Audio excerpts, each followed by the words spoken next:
Hello viewers, मैं उम्मीद करता हूँ आप सब लोग खैर आफियत से होंगे।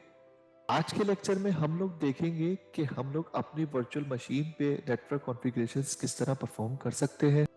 इस लेक्चर में हम लोग क्या क्या टॉपिक्स कवर करेंगे। हम लोग देखेंगे कि VMware वर्क स्टेशन में कितने टाइप्स के नेटवर्क अडॉप्टर्स होते हैं। उसके बाद हम लोग देखेंगे कि वर्चुअल मशीन एडिटर क्या होता है और उसको किस तरीके से कॉन्फ़िगर किया जाता है। फिर हम लोग अपनी होस्ट मशीन में एक लूप बैक अडॉप्टर ऐड करके अपनी VM के साथ ब्रिज करके देखेंगे। और फाइनली हम लोग देखेंगे कि अगर हमारी होस्ट मशीन पे इंटरनेट कनेक्ट हो तो हम किस तरीके से अपनी होस्ट मशीन की नेटवर्क सेटिंग्स को VM में रेप्लिकेट करके इंटरनेट चला सकते हैं। व्यूवर्स, याद रखिए कि दो मशीनें हैं, एक गेस्ट मशीन होती है, एक आपकी होस्ट मशीन होती है। गेस्ट मशीन आपकी वर्चुअल मशीन है और अगर हम बात करें होस्ट मशीन की, होस्ट मशीन आपकी फिजिकल मशीन है जिसके ऊपर आपने हाइपरवाइजर का सॉफ्टवेयर इंस्टॉल किया हुआ और उस हाइपरवाइजर के सॉफ्टवेयर की मदद से आप वर्चुअल मशीन्स रन कर रहे हैं। व्यूवर्स, ये हमारी क्लाइंट 7 की मशीन है जो लास्ट लेक्चर में हम लोगों ने क्रिएट की थी। अगर हमें अपनी मशीन की नेटवर्क कॉन्फ़िगरेशन परफॉर्म करनी है तो हमें आना पड़ेगा VM के इस मेन्यू के अंदर और सेटिंग्स के अंदर। सेटिंग्स में आप देख सकते हैं कि एक ऑप्शन आपके सामने आ रहा है नेटवर्क एडॉप्टर का। व्यूवर्स, याद रखिए कि जैसे हम लोगों ने लास्ट लेक्चर में डिस्कस किया था कि हमारे 3 किस्म के नेटवर्क एडॉप्टर्स होते हैं। एक होता है ब्रिज। ब्रिज का मतलब ये होता है कि आपका जो फिजिकल नेटवर्क है ये उसके साथ मिलकर आपके नेटवर्क कनेक्शन की स्टेट को क्रिएट करेगा।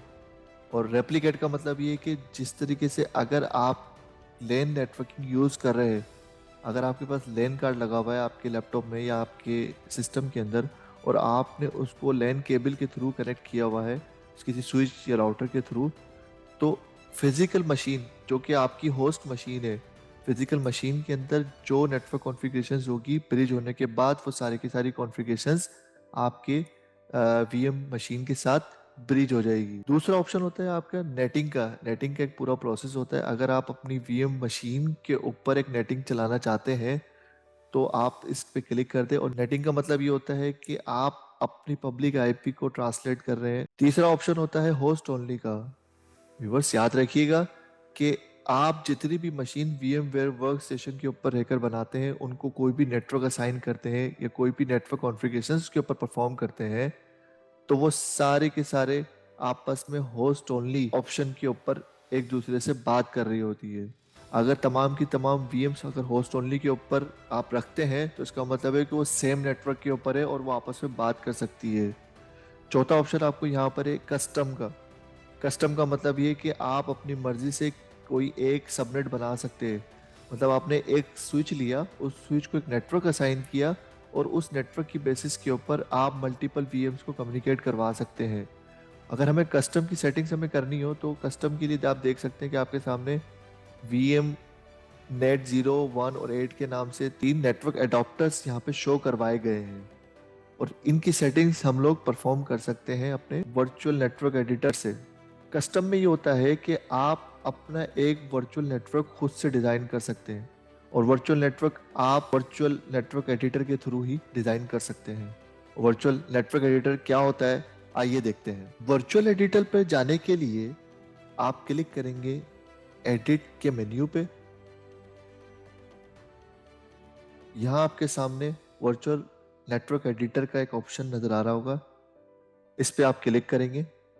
क्लिक करने के बाद आपके सामने वर्चुअल नेटवर्क एडिटर का कंसोल खुल जाएगा। व्यूवर्स, अगर आप चाहते हैं कि आप अपनी मर्जी का नेटवर्क डिफाइन करें या अपनी मर्जी की IP एड्रेस स्कीम यूज करें तो आप खुद से नेटवर्क एडॉप्टर डिफाइन कर सकते हैं।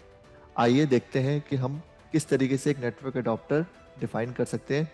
आपने क्लिक करना होगा एड नेटवर्क पर। यहाँ पे आपसे पूछता है कि आप कौन सा नेटवर्क एडॉप्टर सेलेक्ट करना चाहते हैं।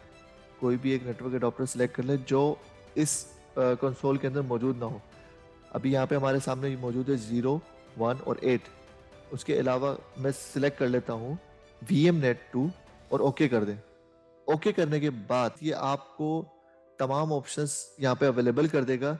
व्यूअर्स, आपने यहाँ क्रिएट कर दिया है VMNet2 और होस्ट ओनली उसकी टाइप रखी है, और उसका जो सबनेट यहाँ पे डिफाइन किया बाय डिफॉल्ट 192.168.100.0। अगर आप चाहते हैं कि आप इसको ब्रिज करवाएं अपने फिजिकल नेटवर्क के साथ, तो आपके सामने एक ऑप्शन मौजूद है ब्रिज का। यहाँ पे ये आपको प्रोविजन देता है कि आप अपने फिजिकल नेटवर्क के किस एडॉप्टर के साथ कनेक्ट करवाना चाहते हैं। आप देख सकते हैं कि यहाँ पर एक वायरलेस का एडॉप्टर मौजूद है जिसके ऊपर मेरा इंटरनेट कनेक्शन मौजूद है।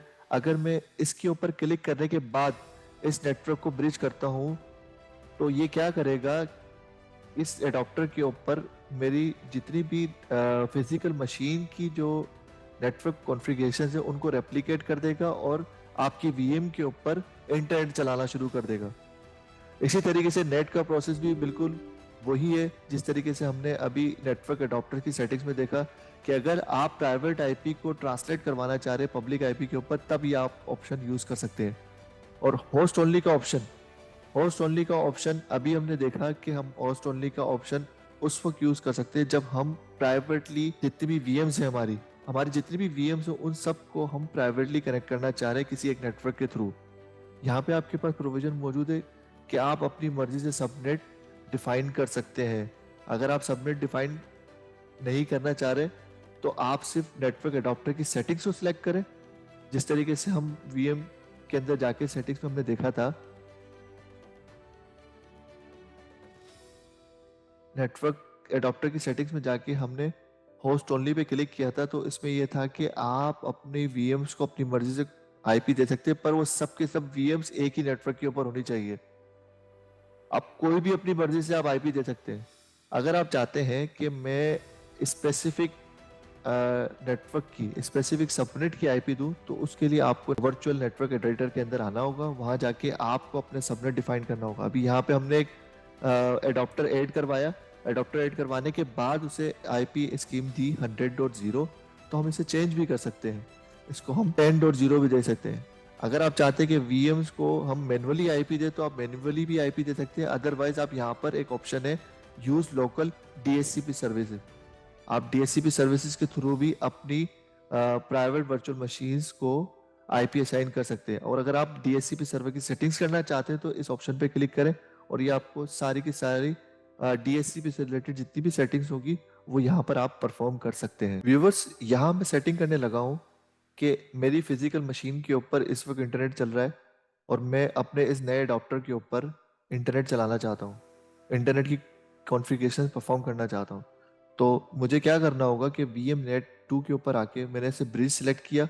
ब्रिज सिलेक्ट करने के बाद ये मेरे जो लोकल मशीन के ऊपर, जो मेरी होस्ट मशीन के ऊपर जो एडॉप्टर्स मौजूद है उनकी एक लिस्ट दिखा रहा है।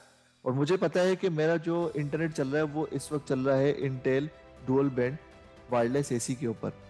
तो इसको मैं सिलेक्ट करूंगा। सिलेक्ट करने के बाद अप्लाई कर दूंगा। अप्लाई करने के बाद आप ओके कर दें। ये कुछ कॉन्फ़िगरेशंस यहाँ पे परफॉर्म करेगा। उसके बाद आपने यहाँ ओके कर देना है। ओके करने के बाद आप चाहते हैं कि आपकी इस मशीन के ऊपर इंटरनेट चले, VM के साथ इसको रेप्लिकेट करना है। फिर मुझे दोबारा इसको अपने VM की सेटिंग्स में जाना पड़ेगा। VMs की सेटिंग्स में आके आप नेटवर्क एडॉप्टर्स का जो चौथा मेन्यू है, जो चौथा ऑप्शन है, जिसके लिए मैंने कहा था कि हमें वर्चुअल नेटवर्क एडिटर की ज़रूरत पड़ेगी, तो हम वहाँ पे उसको सिलेक्ट करेंगे। सिलेक्ट करने के बाद हमारा जो VMNet2 के नाम से जो ब्रिज हुआ है हमने वो सिलेक्ट कर लेना है। जैसे ही हम लोग इसको सिलेक्ट करेंगे और ओके करेंगे तो थोड़ी देर के लिए हमारा जो नेटवर्क एडॉप्टर है वो बंद होगा।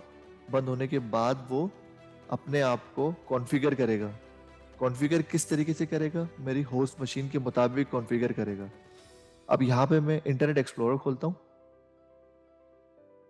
एक्सप्लोरर खोलने के बाद यहाँ पे अगर मैं google.com लिखता हूँ तो व्यूवर्स देखें यहाँ मेरे पास इंटरनेट चल चुका है। मैं उम्मीद करता हूँ कि जो कुछ मैंने आपको समझाने की कोशिश की है वो आपको समझ आया हो। तो काइंडली इस वीडियो को लाइक करें, सब्सक्राइब करें और बेल का आइकन ज़रूर दबाएं ताकि आपको सबसे पहले इसकी नोटिफिकेशन मिले।